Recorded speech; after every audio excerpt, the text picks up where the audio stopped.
Hi, welcome to the GoChaosGamer channel, where we read 2 chapters of the King James Version Bible per day until we're through. This journey was started on January 1st, 2022, as a way to connect with my great Aunt Ruth, who lives up in Canada. So thank you for being here at this channel. Please subscribe so that you can get your daily 2 chapters of the King James Version Bible. And without further ado, let's get into the Word. Judges chapter 3. Now these are the nations which the Lord left to prove Israel by them, even as many of Israel had not known all the wars of Canaan. Only that the generations of the children of Israel might know to teach them war at the least, such as before knew nothing thereof. Namely, 5 lords of the Philistines, and all the Canaanites, and the Sidonians, and the Hivites that dwelt in Mount Lebanon, from Mount Baalhermon unto the entering of Hamath. And they were to prove Israel by them, to know whether they would hearken unto the commandments of the Lord, which he commanded their fathers by the hand of Moses. And the children of Israel dwelt among the Canaanites, Hittites, and Amorites, and Perizzites, and Hivites, and Jebusites. And they took their daughters to be their wives, and gave their daughters to their sons, and served their gods. And the children of Israel did evil in the sight of the Lord, and forgot the Lord their God, and served Baalim and the groves. Therefore the anger of the Lord was hot against Israel, and he sold them into the hand of Chushan-Rishathaim, king of Mesopotamia. And the children of Israel served Chushan-Rishathaim 8 years. And when the children of Israel cried unto the Lord raised up a deliverer to the children of Israel, who delivered them, even Othniel, the son of Kenaz, Caleb's younger brother. And the Spirit of the Lord came upon him, and he judged Israel, and went out to war. And the Lord delivered Chushan-Rishathaim, king of Mesopotamia, into his hand. And his hand prevailed against Chushan-Rishathaim. And the land had rest 40 years, and Othniel, the son of Kenaz, died. And the children of Israel did evil again in the sight of the Lord, and the Lord strengthened Eglon, the king of Moab, against Israel, because they had done evil in the sight of the Lord. And he gathered unto him the children of Ammon and Amalek, and went and smote Israel, and possessed the city of palm trees. So the children of Israel served Eglon, the king of Moab, 18 years. But when the children of Israel cried unto the Lord raised them up a deliverer, Ehud, the son of Gerah, a Benjamite, a man left-handed, and by him the children of Israel sent a present unto Eglon, the king of Moab. But Ehud made him a dagger which had 2 edges, of a cubit length, and he did gird it under his raiment upon his right thigh. And he brought the present unto Eglon, king of Moab, and Eglon was a very fat man. And when he had made an end to offer the present, he sent away the people that bare the present. But he himself turned again from the quarries that were by Gilgal, and said, I have a secret errand unto thee, O king. Who said, Keep silence. And all that stood by him went out from him. And Ehud came unto him, and he was sitting in a summer parlor, which he had for himself alone. And Ehud said, I have a message from God unto thee. And he arose out of his seat. And Ehud put forth his left hand, and took the dagger from his right thigh, and thrust it into his belly. And the haft also went in after the blade, and the fat closed upon the blade, so that he could not draw the dagger out of his belly, and the dirt came out. And Ehud went forth through the porch and shut the doors of the parlor upon him and locked them. When he was gone out, his servants came, and when they saw that, behold, the doors of the parlor were locked, they said, Surely he covereth his feet in his summer chamber. And they tarried till they were ashamed, and behold, he opened not the doors of the parlor before they took a key and opened them. And behold, their Lord was fallen down dead on the earth.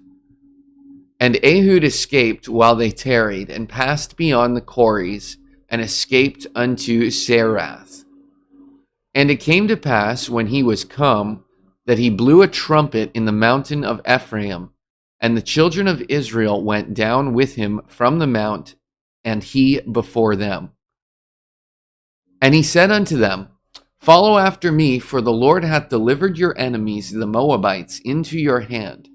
And they went down after him, and took the fords of Jordan toward Moab, and suffered not a man to pass over. And they slew of Moab at that time about 10,000 men, all lusty, and all men of valor, and there escaped not a man. So Moab was subdued that day under the hand of Israel, and the land had rest 80 years. And after him was Shamgar the son of Anath, which slew of the Philistines 600 men with an ox goad, and he also delivered Israel.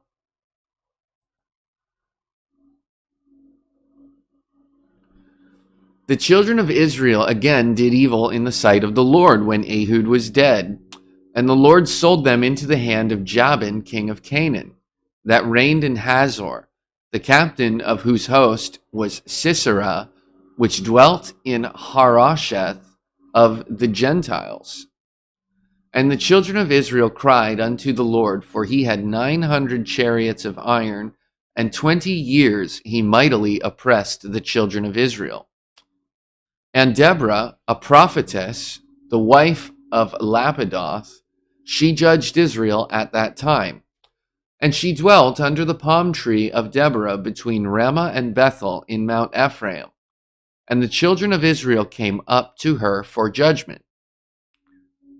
And she sent and called Barak, the son of Abinoam, out of Kadesh Naphtali, and said unto him, Hath not the Lord God of Israel commanded, saying, Go and draw toward Mount Tabor, and take with thee 10,000 men of the children of Naphtali and the children of Zebulun.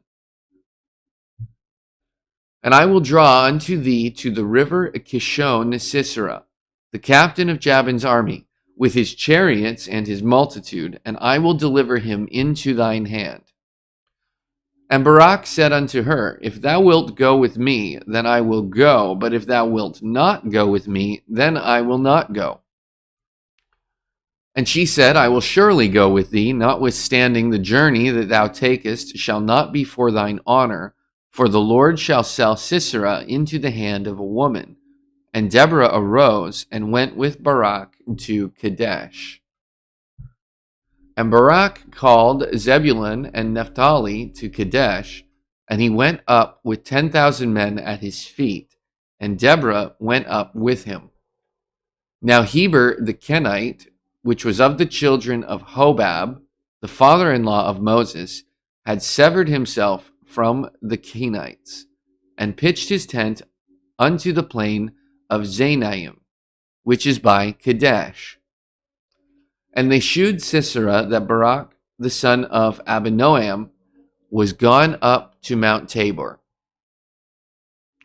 And Sisera gathered together all his chariots, even 900 chariots of iron, and all the people that were with him, from Harosheth of the Gentiles unto the river of Kishon. And Deborah said unto Barak, Go up, for this is the day in which the Lord hath delivered Sisera into thine hand. Is not the Lord gone out before thee? So Barak went down from Mount Tabor, and 10,000 men after him. And the Lord discomfited Sisera, and all his chariots, and all his host, with the edge of the sword before Barak. so that Sisera lighted down off his chariot and fled away on his feet. But Barak pursued after the chariots and after the host unto Harosheth of the Gentiles, and all the host of Sisera fell unto the edge of the sword, and there was not a man left. Howbeit Sarah fled away on his feet to the tent of Jael, the wife of Heber the Kenite.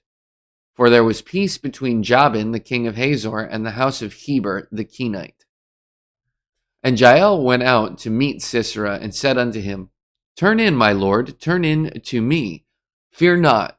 And when he had turned in unto her into the tent, she covered him with a mantle. And he said unto her, Give me, I pray thee, a little water to drink, for I am thirsty. And she opened a bottle of milk and gave him drink and covered him. Again he said unto her, Stand in the door of the tent, and it shall be, when any man doth come and inquire of thee, and say, Is there any man here? That thou shalt say, No. Then Jael, Heber's wife, took a nail of the tent, and took an hammer in hand, and went softly unto him, and smote the nail into his temples, and fastened it into the ground, for he was asleep and weary. So he died. And behold, as Barak pursued Sisera, Jael came out to meet him, and said unto him, Come, and I will shew thee the man whom thou seekest. And when he came into her tent, behold, Sisera lay dead, and the nail was in his temples. So God subdued on that day Jabin, the king of Canaan, before the children of Israel. And the hand of the children of Israel prospered, and prevailed against Jabin, the king of Canaan, until they had destroyed Jabin, the king of Canaan. And that brings us to the end of today's reading. Did anything special stand out to you? Is God working in your life? I would really love it if you left a comment and let me know how God is working or how the word has affected you and your life today. Thank you for being here, and a special hello and goodbye to my Aunt Ruth, who's up in Canada, and to everyone else. Just thanks again for being here. You can find me, other things that I do, art, projects, all that sort of stuff at GoChaosGamer.com. Otherwise, be blessed. I'll see you in the next video.